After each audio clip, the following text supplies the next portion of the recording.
Okay, so we're getting ready for Ames Science, and look at this lovely room. This is a highly effective teacher, and she was gracious enough to deal with me today. So thank you, Miss Karen Pescator. Hello. So Miss Pescator. Okay, so current method of lesson planning. Current method of lesson planning. Well, I teach, we switch at fourth grade level. We switch for ELA. So I have all of the gifted and highly performing readers. Nice.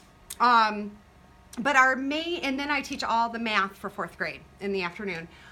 Current method of lesson planning, standards. We have in Scottsdale, we have certain standards for each benchmark trimester that we focus on.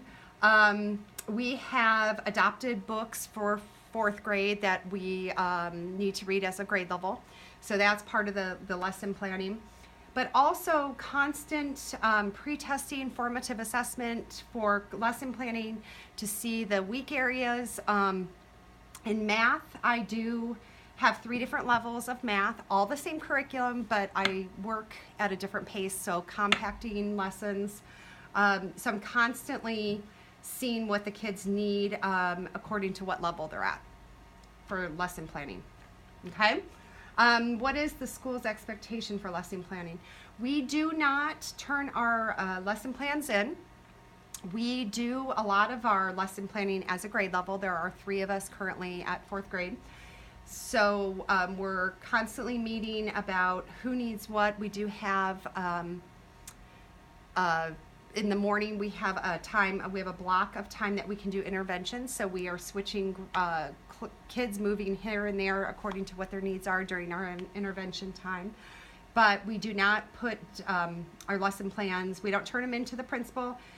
We do have our standards listed on our wall. So I have a chart that those are the standards I cover for the day, sometimes for the week, depending on if the kids are understanding or not.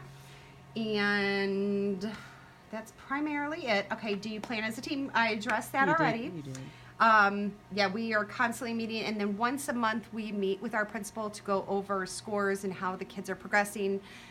Kids that need to be moved, adjusted throughout the year. We sometimes move kids into different reading groups or into different math groups, depending on what we see them performing at. And then, do you have any lesson planning tips for me? Have fun. Always get the kids' attention from the get-go. Make sure I'm not a set in stone. I use sticky notes sometimes with my lesson plans. So, moving things here or there from one day to the next, or continuously, reassessing them to see if you can move on. But sounds good. Thank you so much. Thank you.